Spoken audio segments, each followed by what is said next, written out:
back, you guys. Holy cow. This is one of the ones that I am so pumped about. I am beyond ecstatic about because Mona is one of the most brilliant women you will come across. I promise you that. Mark my words. Strike me dead if I'm lying, because she has the knowledge, the grit, the wisdom, the just I'm going to do this. I will do this mindset opposed to anything else because she gets things done. So please help me with a big virtual round of applause welcoming Mona to the stage. So Mona's the CEO and co-founder of Falcon. Mark my words, strike me dead again if Falcon's not going to become a unicorn one day because of this woman right here. So excited to learn from Mona, excited for you guys too. And let's go. Kick it off, Mona, and I will hop back in a bit. Amazing, Amelia. Thank you so much for the intro. I'm going to try to live up to that very, very high bar that you just I set think for you'll me. be fine. I think you'll be great. Awesome. It's so great to see everyone. And if I can figure out how to do screen sharing, we will get started. Just give me one sec. Okay. Awesome. So today, the topic that I am very passionate to talk about is essentially, I'm going to just switch over to screen share mode. And I would like, Amelia, is it possible for you to confirm that you can see my screen? Or let me actually just check. Give me one second. You're good. Confirmed. Awesome. Great. Perfect. Great. So, before we get into revenue operations, you might be wondering, what's this product engineering person doing giving me lectures on how revenue operations should run? And so I'd like to sort of take a little bit of a detour. I don't know if this is familiar to people that are looking at the screen. This is the dreaded Gantt chart that used to be built by project managers. They were called product managers about 20 years ago. And software was built in this way, where you had engineers who were building cool applications, and you had these PMs that were responsible for essentially building out these massive project plans. And their primary job, which was that sort of old school product management, was one, to create a process which everybody in the engineering team, the actual doers, hated. Two, was implement the process in some god awful tool like Microsoft Project or Excel. Three was manage the process so that everyone was doing their part, and the trains were leaving on time and everybody was talking to everybody else. Nag the engineers to input their information, much like RevOps leaders today nag AEs to put in their information in Salesforce. And then finally was to report status very reactively in weekly calls and so on. I hope this is sounding a little bit familiar, even though most of you are probably not product managers or have been in product management, but that is what product management was 20 years ago. And this was the net result that was produced, which was the trains did leave on time. The engineers did get their work done. However, the output of that looked a little bit higgledy-piggledy like this crazy house.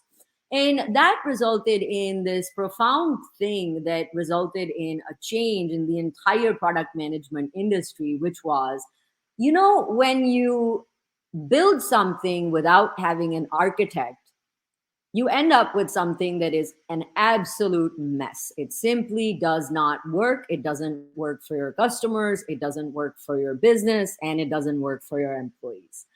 The reason why I wanted to start there was because RevOps is in the exact same place today as product management was 20 years ago. And why I'm so excited about it, because as an outsider, I see all the signs that make this role ready for the transformation that we've all been waiting for.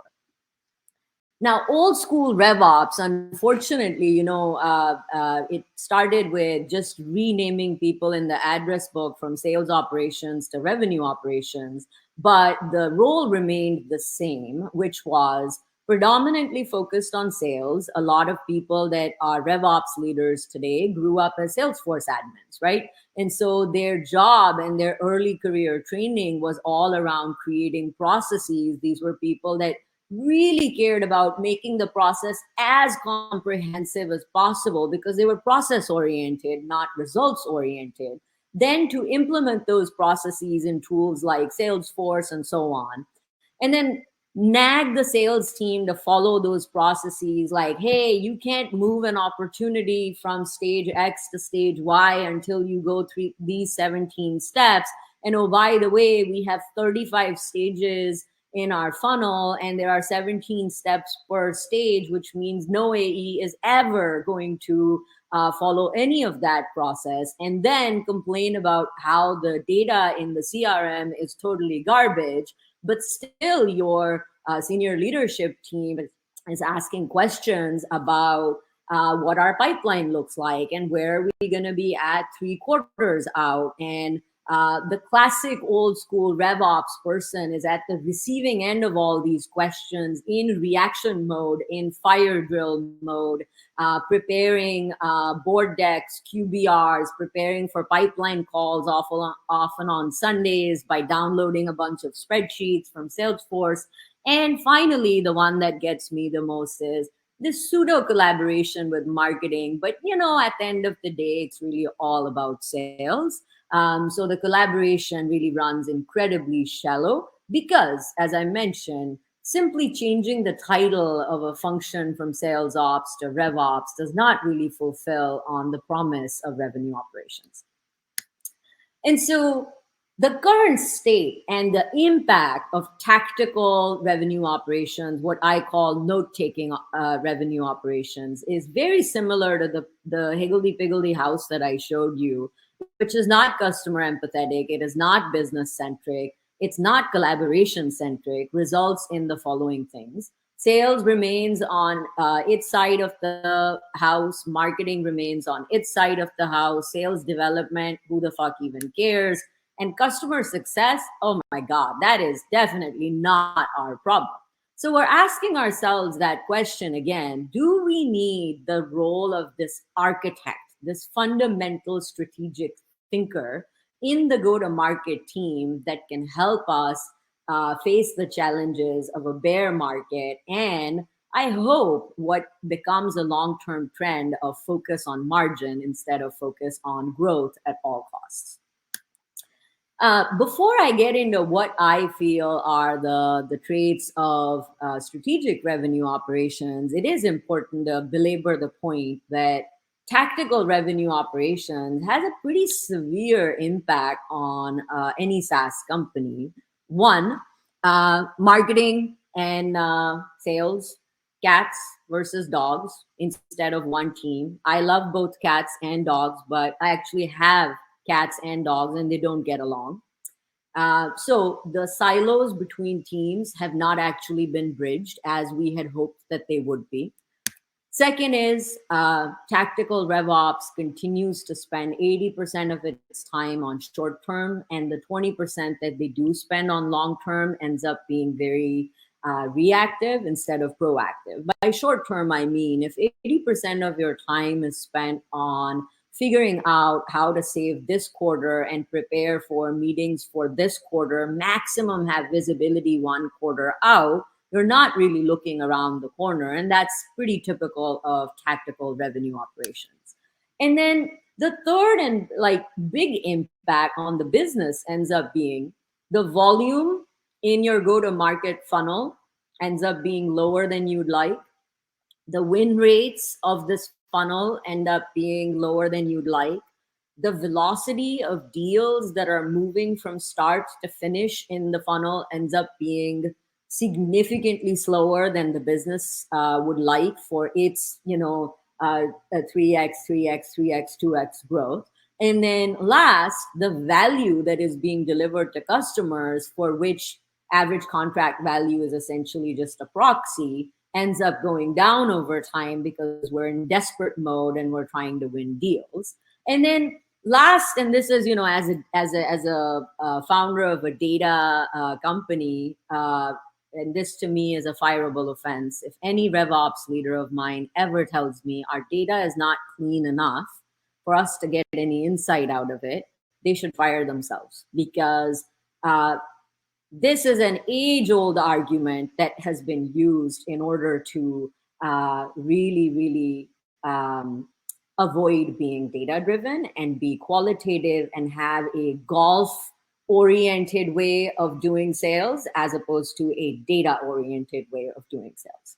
And so, with that as context, the rise of strategic revenue operations, and it's happening right here in Seattle, actually, not just in Seattle. And this is where I do want to call out a few very special people that I think are outliers, because whenever a job function or a discipline is getting disrupted and is completely transforming, 99% of people represent the old way of doing things, but there's that 1% of people that are extreme outliers. And I feel very blessed to know some of them, like Phoenix, who is a RevOps leader at Redis Labs. They're a customer of Falcon. So incredibly thoughtful, technical, understands his product better than anyone else, understands the buyer's journey better than anyone else. And I'll try to summarize the traits of strategic RevOps leaders that I've had the privilege to meet and work with. Similarly, Sid Kumar, who is the SVP of Revenue Operations at HubSpot. Rosalind, these are all, to me, outliers that are pioneering what this role is going to look like in the future. And it's often disruption isn't just a function of outliers doing things differently. You also have to have market conditions that are right for that disruption to catch fire. And so what are those market conditions that are driving this shift from tactical RevOps to strategic RevOps? First, there is more data than ever before that is under the umbrella of go-to-market data. What I mean by that is, in sales enablement, we see certain tools pop up as category leaders like Outreach and Sales Loft. And all that data about sequences that are being scheduled and sent out, different contacts that are engaging with these sequences in different ways. Similarly, marketing automation category leaders like HubSpot, Marketo, Pardot, Eloqua, they collect a whole bunch of data about contacts and their journey and interaction with our brand. Obviously, Salesforce as the CRM, but also now increasingly product usage data.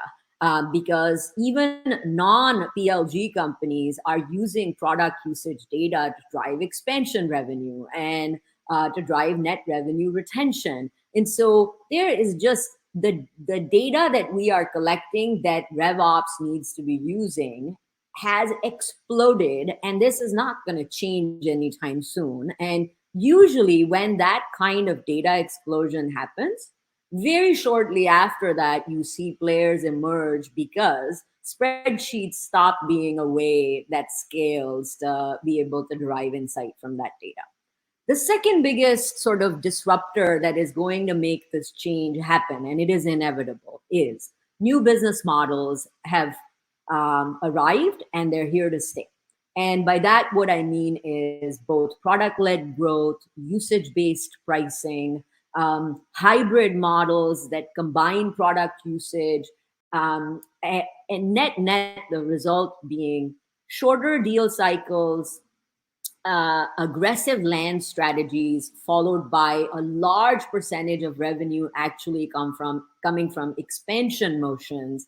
That creates a scale factor for your account managers, where instead of managing 20 accounts that are worth 500,000 each, they have to manage 500 accounts all of a sudden. The third big driver is, and this is my amazing business development team, and I learned new terms from them, probably because most of them are half my age, Ty, Luca, Landon, Andrew. But the rise of smarketers, which is sales and marketing individuals combined, and mellers, which are marketing and sales individuals combined. This is really tied in the social selling. So the way we are selling and approaching contacts and building relationships is dramatically different from what it has been even 5 years ago. And I think COVID has a huge part to play in how people are buying software. It is less about the relationship, it is more about thought leadership and leading with value.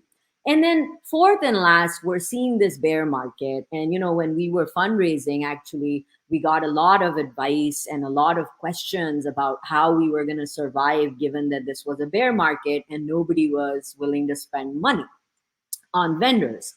For me, honestly, it was great news because I've been, preaching the gospel of efficiency and operational rigor and using data to do more with less for 20 years. But in software companies, that has not been a priority because venture capital has predominantly focused on growth, growth, growth, growth, growth. It's all about top line growth. It's not about margin. It's not about efficiency. Well, guess what? That scam has ended and the market has corrected itself. And to me, this is a correction, not a temporary stopping point before we go back to the good old days of insane valuations that are not backed by revenue and margin. And so I genuinely believe that margin and efficiency will be a key competitive advantage for companies that make it and companies that fizzle out. And strategic RevOps is at the center of that conversation. And so my last thought that I want to leave you with, and I'll get through each of these, is what are the 10 attributes of strategic RevOps leaders that I've had the pleasure of knowing and learning from and working with? First, they do not focus on quota for this quarter. They actually care about one metric, which is net revenue retention. First, if you're listening and you don't know how to calculate net revenue retention, you need to go figure that out, especially folks in RevOps, because net revenue retention is as much about new revenue as it is about expansion revenue, as it is about churn revenue, because that's the new quantifiable way for us to know if a business is efficient as well as growing. The second is genuine, true strategic RevOps leaders are perceived as an objective third party, not just sales ops with a new title, right? So if I were to interview if you are a revenue operations leader and I were to interview your marketing team and I were to interview your customer success team or your sales development team, if their answer was our RevOps leader understands our workflows and our tool stack as well, if not better than sales, then you are very much in the strategic RevOps camp. If not, then you're still really sales ops, not RevOps. Third, strategic RevOps leaders spend 80% of their time on the long term. So they have a 14 to 18 month view out of the business, because often decisions you make today are going in go to market. Decisions you make today are going to impact what your quota is going to be 4 quarters out, regardless of what your deal cycle is, whether it's 30 days or 9 months. So this 80% focus on long term versus 20% focus on short term is a key trait of strategic RevOps leaders. Fourth, these are actually people that don't innately like process. They are results-oriented people. They get shit done. They focus, and number 5 goes with it. They bias for simplicity versus comprehensiveness. As I mentioned, a newbie way of thinking about a sales cycle is to come up with 17,000 different stages through which an account goes before it gets to close won or close loss. While it might be comprehensive, it is a complete failure right from the get-go, because no AE is going to go through a process that is that cumbersome and that annoying and that lacking in true value, right? And so What we see in strategic RevOps leaders is they don't wake up in the morning saying, how can I come up with the perfect process that takes care of every edge condition? Instead, they're focused on, how do I increase net revenue retention? How do I increase revenue per rep? How do I increase return on every marketing dollar that we spend? The sixth thing, these are not people that think the job of data sits with 5 revenue analysts that they've added to their empire. They're actually really fucking data savvy. They are data first, they're data savvy, and the most important part of it, they are data pragmatic, which means they understand that there is no world or scenario where data will be pristine and clean. I've worked with data for 20 years and have never met a data set that is clean. It's not about clean, it's about clean enough. It's about being directionally accurate instead of being a perfectionist, right? 7, they're influencers in an organization.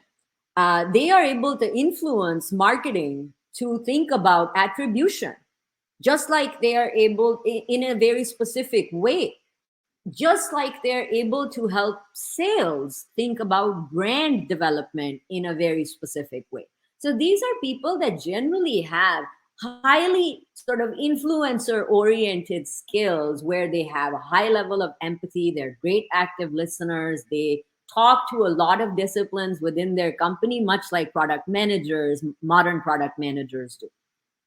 8, they're customer centric. They understand who your buyer is and why they're buying your product. I am shocked by the number of RevOps leaders I have spoken with that do not really understand who their customer is and actually have not logged into their own fucking product in years.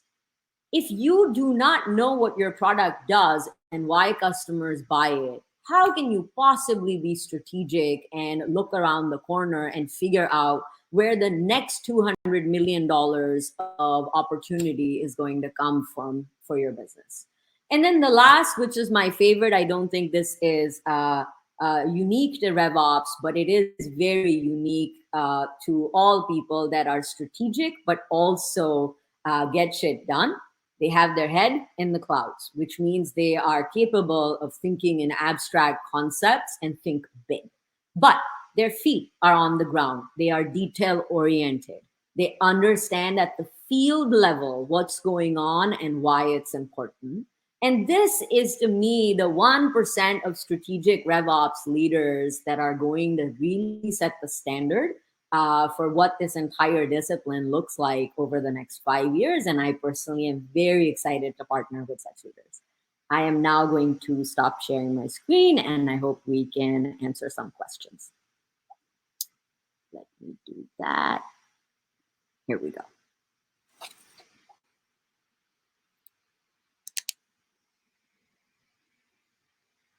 Let me see if there are. All right. Amazing. Holy, I mean, mic drop galore. It's like, boom. Oh, she said this. Oh, boom. I can't even like keep up with everything I'm writing. So thank God everything is recorded. You guys do not freak out. It's recorded. So you can go back and listen to all of this. Yes. So that was one question right there. There you go. I'll answer that one. Yes, you get your recording for this. What else do y'all have? I mean, there's so many people who were just like, wow, this is amazing. What are questions? Let's hear them, because yes, it's insightful as can be, but the takeaways, you've got to take them. You can't just leave them out there. There's one thing to actually show up and to hear something and check that off your list, right? Mm-hmm. But to actually put into action what it is that you're hearing, that's where the growth happens. That's where you become the badass that Mona talks about who to be and who she embodies and who she is and get shit done.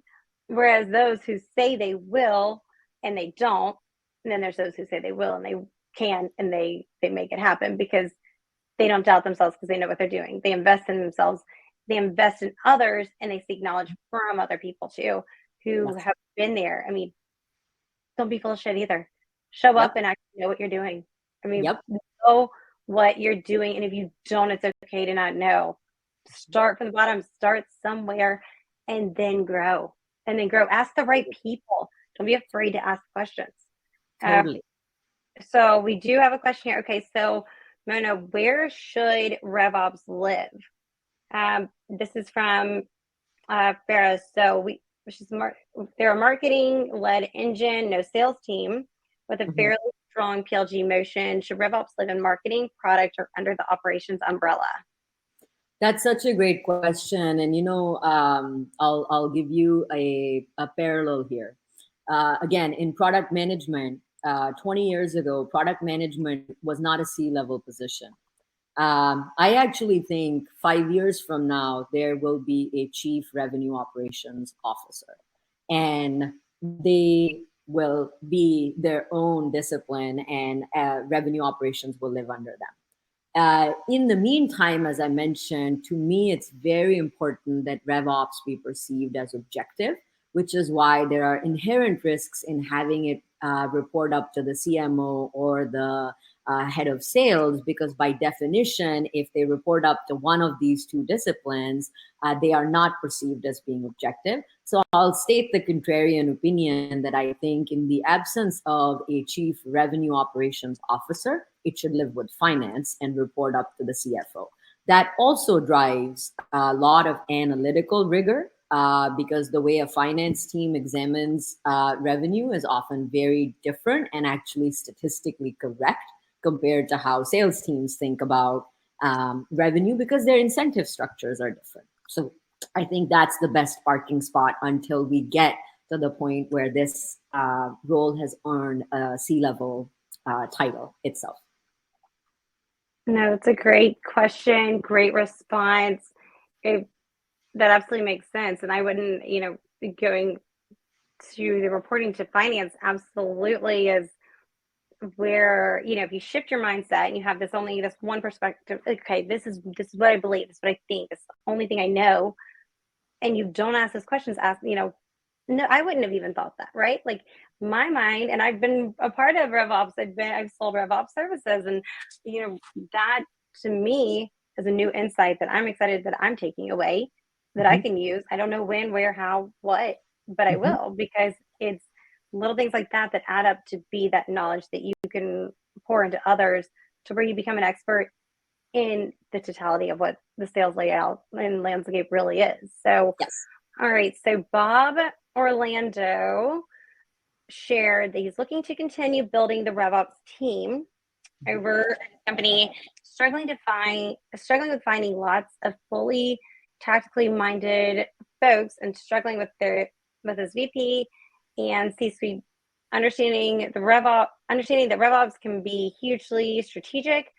Question: how do you recommend to filter for strategic candidates in this role? Hire someone that has not grown up in RevOps. Throw in a wild card. And to me, the wild card is hire someone that's been a management consultant. Hire someone from BCG. They will whip people into shape, and they're often they're trained in thinking strategically and delivering tactically, and they know exactly how to speak with C-levels, because that's their whole job. These top tier management consulting firms sell exclusively to C-levels, which is a superpower, right? Most of us can't do that, because when you bring in new blood, new perspective, and someone that has been trained in strategy, picking up the SaaS part of it is relatively easy. So that would be my advice. Yeah. Awesome. I love that. When I was selling RevOps services, we had a guy who joined us who he had a Navy background. He was leading I don't want to say the wrong things. He was a big time leader. I'm not going to totally butcher everything he's done, because he's been really successful at what he's done. So I'm not going to go there, but he was wildly successful with having a strategic operational role within the Navy, leading others. And he had zero sales background, but was hired to help and sell RevOps services, because There was that tactical mindset. There was the different approach to things. There was the way he knew how to speak to certain individuals, whereas we had the same role, but I couldn't speak to certain people the way that he could because he had a different vision. The way he thought was so different from the way I thought as a B2B salesperson going into selling a service and from product and not knowing. So having that complete opposite of, I know how to talk to these kind of folks, you know how to talk to these folks, and then leverage that, right? Like, okay, hey, let's work together. Let me learn from you. You learn from me. I think that's how you build a kick-ass team. Totally. 100%. I love it. That's amazing. All right. Anybody else? What else do y'all have? I think Nick had a question, which is, do you have a great mistake or trial and error moment in building RevOps systems that you've learned from and that we can benefit from as well? Yes, absolutely. A few things. One, I would strongly suggest get your analytics outside of a spreadsheet. I appreciate how flexible spreadsheets are. They're actually dangerously flexible. And when your company cannot trust the quality of the insight that you're delivering, that's the end of being data driven. So that's one mistake. Second, as I mentioned, bias for simple processes instead of comprehensive processes. Make it easy. Third, every time you add a fucking field in Salesforce, you better be able to write a 6-page document that says, how are you going to use that field? What decision will it help you make better? And then the list that you come up with every quarter, I would say cull 20% of it at the end of the quarter. So there should be a quota to how much data you want to theoretically collect. And you have not earned the right to bring more fields in unless you have proven that you're using the existing data that you have. And then the last that I'll say is exactly what Amelia and I were just talking about. When you fill up your RevOps team with people that have grown up in sales, there's no way for them to be objective. So bring in wild cards into your team, bring in people that have marketing experience, that have management consulting experience, that have business development or customer success experience, because that automatically brings more diversity into the conversation and makes them more neutral and to all stakeholders instead of just being sales focused. That's huge, huge, huge, huge. Yes, helpful and actionable. Nick, 100% helpful, actionable. Actionable is the biggest thing. Like, take it though. Take this knowledge that you're gaining and do something with it. Don't just hear it. You can hear anything you want. I mean, inaction is still inaction, you guys. Like, that is a post that I have written down. Inaction is still an action. So hear all this you want, but if you don't do something with it, then you're failing yourself. So show up. Nick wants to know where can everybody hear more about how how did he word this? Where can we hear more of your brain at work? I love that, Nick. Where can we hear more of your brain? Let's like jump in your brain. Where can we hear this, Mona? Well, you could show up in my living room and we can have a beer at 5 o'clock every day. That would be love weird. It. Be weird. Don't show up at our house, you guys. Don't do it. Yeah, that would be let's not do that. But I would say follow me on LinkedIn. It's just Mona Akmal.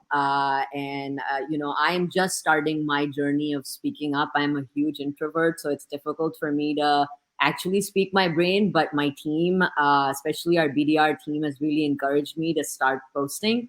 And so I am starting to share my thoughts. And also, I'm going to be starting a 2 30-minute sessions a week to have one-on-ones with anyone who wants help and wants to discuss about 3 or 4 topics that I'm passionate about where I can help.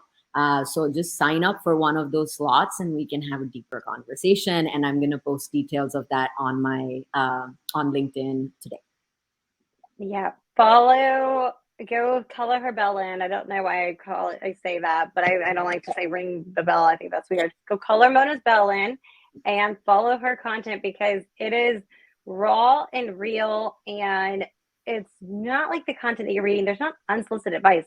It's factual and she cusses in it, which is amazing. And I absolutely love it because not everyone does that. So the real deal is right here. So, and to see when those sessions are going to be because you want to partake in that. Absolutely. I know I do.